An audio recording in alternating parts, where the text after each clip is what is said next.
Hello everyone, आज है 9 फरवरी और आज इस वीडियो में हम बात करेंगे एनसीसी लिमिटेड के बारे में। 71 रुपीज़ का शेयर है। कल इनके क्वार्टर 3 के रिजल्ट्स भी सामने आए हैं और एक बहुत बड़े ब्रोकरेज फर्म की कमेंट्री भी आई है।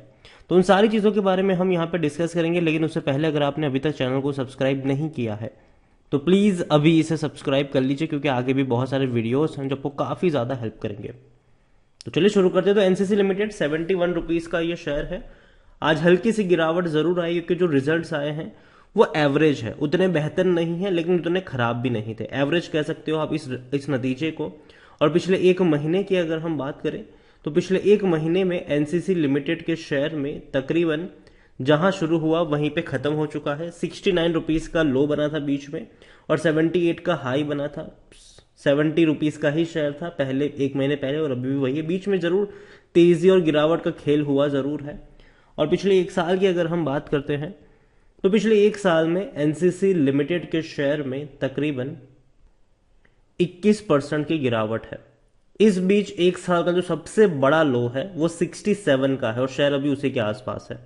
देखो, 70 रुपए का एक स्ट्रांग सपोर्ट है। हर बार वहां से एक तेजी देखने को मिली थी, लेकिन हर बार वहां से शायद टूट भी गया और 96 रुपीज़ तक का हाई भी इसने बनाया था। देखो, पिछले साल कोरोना काल में ये और ज़्यादा टूट गया था। हालांकि पिछले साल नहीं, उससे पहले 2020 की मैं बात करूं तो कोरोना काल में ये भयंकर टूट गया था ये शेयर, और वहां पे खरीदारी के बढ़िया मौके थे।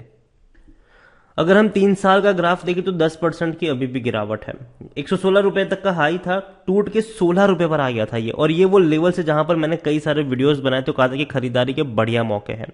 लेकिन जब शेयर बहुत बड़ी तेजी दिखा दिया तब मैंने कहा था कि देखो, प्रॉफिट बुक करने का वक्त भी आ चुका है।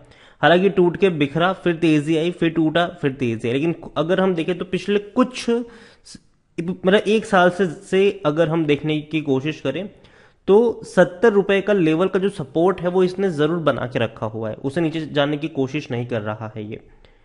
स्मॉल कैप शेयर है, 4,340 करोड़ के आसपास का इसका मार्केट कैप है। वॉल्यूम्स की भी अगर हम बात करने जाएं तो 34 लाख का वॉल्यूम है। अच्छी क्वांटिटी में शेयर ट्रेड हो रहे हैं। हालांकि होल्डिंग्स बहुत कम है प्रमोटर के पास। 19% की होल्डिंग है प्रमोटर के पास, उनमें से भी 19% की होल्डिंग गिर भी है। एफआईएस और म्यूचुअल फंड के पास अच्छी खासी होल्डिंग है। 11.62% की होल्डिंग एफआईएस के पास है और 12.12% की होल्डिंग म्यूचुअल फंड के पास है। इसके अलावा इंडिया के वॉरेन बफेट कहे जाने वाले राकेश झुनझुनवाला जी के पास भी एनसीसी लिमिटेड की 12% से भी ज्यादा की होल्डिंग है। तो एक बहुत बड़ा इन्वेस्टमेंट आप कह सकते हो कि राकेश झुनझुनवाला जी के पास है। हाईएस्ट पब्लिक शेयर होल्डर में 10.94% की होल्डिंग है रेखा झुनझुनवाला, जो उनकी वाइफ है, और थोड़ी सी होल्डिंग राकेश झुनझुनवाला जी के पास भी है। दोनों को मिलाकर 12% से भी ज्यादा की होल्डिंग बनती है। 40% का ये आपको डिविडेंड पे कर रहा है, मतलब पर शेयर आपको 80 पैसा डिविडेंड के तौर पर एनसीसी लिमिटेड में मिल रहा है। एनसीसी की मैं बात करूं तो 8% लोग ही है जो बेचने की बात कर रहे, बाकी हर कोई कह रहा है खरीदो। देखो, मेरी भी इस प्राइस पे बेचने की सलाह नहीं है, क्योंकि देखो 70 रुपए का एक सपोर्ट है यहाँ पर, और जब तक वो इंटैक्ट है मेरे हिसाब से कोई बहुत बड़ा करेक्शन नहीं आने वाला है। यहाँ पर अगर हम देखने की बात करें तो इनके रेवेन्यू लगातार टूट जरूर रहे हैं। 12,900 करोड़ के रेवेन्यू 8,000 करोड़ पर आ चुके हैं, जो कि डिक्लाइन मोड में है। लेकिन अब मुझे लगता है कि तेजी आएगी, क्योंकि अगर हम दिसंबर क्वार्टर की बात करें जो कल इनके रिजल्ट्स आए हैं तो इनकी ऑर्डर बुक काफी स्ट्रांग है। 3,000 करोड़ का इनका रेवेन्यू हुआ है, जो पिछले 2021 के पूरे फाइनेंशियल ईयर में 8,000 करोड़ से भी कम था। इसने एक ही क्वार्टर में 3,000 करोड़ का रेवेन्यू कमाया है, तो एक अच्छी बात है। लेकिन दिक्कत हुई है इनके प्रॉफिट्स में। अगर हम बात करें तो 76 करोड़ का इनको प्रॉफिट हुआ है, जो कम इसीलिए है क्योंकि पिछले क्वार्टर में 113 करोड़ का इनको प्रॉफिट हुआ था, और पिछले साल भी 71 करोड़ का प्रॉफिट तो था ही। तो प्रॉफिट डेफिनेटली कम है, लेकिन उसके सामने जो इनकी रेवेन्यू है, सेलिंग्स है, वो बहुत ही बढ़िया है। एनसीसी की बात करें तो डोलट कैपिटल का क्या ये कहना है कि स्ट्रांग ऑर्डर बुक की वजह से जो इनकी ग्रोथ है वो और बेहतर होने वाली है आने वाले दिनों में। इसके अलावा जो आनंद राठी है, उन्होंने एनसीसी में खरीदारी करने की सलाह दी है। 105 रुपए का टारगेट इन्होंने दिया है। और अगेन मैं कह दूं, ये जो टारगेट होता है वो एक साल का होता है, ठीक है। तो कोई ये मत सोचने बैठ जाना कि ये टारगेट अचीव हो जाएगा अभी के अभी 1-2 महीने में, ये नहीं। ये लॉन्ग टर्म के टारगेट होते हैं जिसको अचीव होने में एक साल तक का वक्त जरूर लगता है।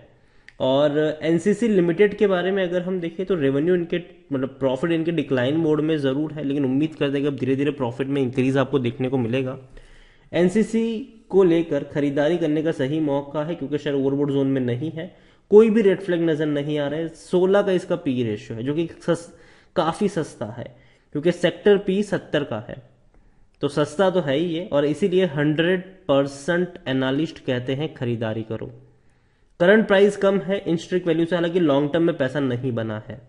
उसके रीजंस भी है क्यों नहीं बना, क्योंकि अगर आप 10 साल का अगर आप ग्राफ देखोगे तो एक चीज पता चलेगी कि हर बार एक बड़ी रफ्तार के बाद यह भयंकर तरीके से टूटा है। 10 साल में सिर्फ 95% का ही ग्रोथ है, मतलब डबल भी नहीं हो पाया है ये शेयर। लेकिन ग्राफ अगर आप देखो तो टूट गया, तेजी आई, टूट गया, तेजी आई, टूट गया, फिर तेजी आई। तो सिंपल चीज है, नीचे के लेवल पे खरीदो, ऊपर के लेवल पर बेचो और भाग जाओ। एनसीसी लिमिटेड मुझे लगता है कि 70 रुपए का एक इनिशियल सपोर्ट जरूर है इनके पास और खरीदारी के मौके उसके आसपास जरूर देखने को मिलेंगे। अगेन कह रहा हूं रिस्की है ये, तो अगर खरीदारी करते भी हो तो थोड़ी सी क्वांटिटी को ही ऐड करना ताकि नीचे अगर टूटता है तो आप एवरेज भी कर पाओ। और दूसरी बात यह कि अगर शेयर 80 रुपए के ऊपर निकलता है तो वो एक लेवल बन जाता है प्रॉफिट बुकिंग का, ना कि और खरीदने का, ठीक है। तो एनसीसी को लेकर मैं कहूंगा देखो कंपनी अच्छी है, बेहतर है, शानदार है और आने वाले समय में पोटेंशियल भी है इसमें और ऊपर तक जाने का। रेवेन्यू अच्छे हैं, ऑर्डर बुक इनकी बेहतर है, प्रॉफिट्स हालांकि थोड़े कम है लेकिन वो धीरे धीरे बढ़ जाएंगे इनके प्रॉफिट, ज्यादा दिक्कत की बात नहीं है। ओमिक्रॉन की वजह से थोड़ी स्पीड कम जरूर हुई है, कोरोना की वजह से बहुत ज्यादा कम हुई थी स्पीड इनकी, लेकिन अब धीरे धीरे स्पीड बढ़ेगी हर चीजों की। और देखिए जो इंफ्रा के ऊपर है सरकार बहुत ज्यादा स्पेंडिंग भी करने वाली है आने वाले दिनों में। और देखो जहां तक बात है डेवलपमेंट की ना, तो वो कभी धीमा नहीं होगा, वो चलता चला जाएगा, वो बढ़ता चला जाएगा, ठीक है। तो जो इंफ्रा के शेयर्स है, कंस्ट्रक्शन के शेयर्स है, उसमें आपको अच्छी खासी रैली फ्यूचर में भी देखने को मिलेगी, इसमें कोई दिक्कत की बात नहीं है। लेकिन मुझे लगता है कि ये लॉन्ग टर्म का खिलाड़ी नहीं है, मतलब ये वो शेयर नहीं है जिसको आप खरीद के भूल जाओ। यहां पे आपको खरीदने के बाद ज्यादा सावधानी बरतनी होती है ताकि अगर ऊपर चला जाए तो आप एक बार के लिए प्रॉफिट लेके भाग जाओ यहां से, ठीक है। तो एनसीसी 70 के आसपास मौके बनेंगे यहां पर खरीदारी के और 80 के आसपास मौके बनेंगे बिकवाली के, तो उस चीज को याद रखिए और उस हिसाब से ट्रेड करिए। और अगेन मैं कहूंगा शेयर अच्छा है, बेहतरीन है, दिक्कत की बात मुझे लगती नहीं है। लेकिन अगर मार्केट का सेंटीमेंट बहुत ही ज्यादा खराब हो गया, जो बेयर मार्केट की हम बात करते हैं, तब तो टूटेगा ये भी, ठीक है। तब ये वो नहीं है कि भैया मार्केट के विपरीत ये और अच्छे तरीके से ग्रो कर जाए, नहीं, ऐसे शेयर्स बहुत कम है और है भी तो भैया वो बहुत ही फंडामेंटली स्ट्रांग है, ये उस कैटेगरी में नहीं आता है। तो ये रिस्क की कैटेगरी में भी आता है। तो जब मार्केट एक तरफा टूटता है पत्तों की तरह, तब ये भी टूटेगा, ये टिका नहीं रहेगा, वो शेयर और ही है, जो टिकने वाले शेयर है वो और है, ठीक है, दूसरे शेयर है वो। तो उस रिस्क को समझिए, लेकिन मुझे लगता नहीं कि बेयर मार्केट आएगा, मुझे लगता है कि मार्केट में थोड़ी थोड़ी गिरावट आएगी, थोड़े से डंट जरूर लगेंगे, लेकिन वापस से मार्केट रिकवर कर जाएगा। छोटी छोटी आप कह सकते हो कि हाँ क्रैक्स आएंगी, लेकिन मार्केट हमेशा रिकवर करेगा और ऊपर की तरफ बढ़ता चला जाएगा। और इन शेयर्स में भी ऐसा ही आपको देखने को मिलेगा। लेकिन हाँ अगेन कह दूं, 80 रुपए के ऊपर निकलता है तो वो बेचने का मौका होता है, खरीदने का नहीं। वीडियो को यहीं पे एंड करूंगा, पसंद आया हो तो लाइक कर, शेयर कर, चैनल पर अगर पहली बार आए तो प्लीज सब्सक्राइब करें।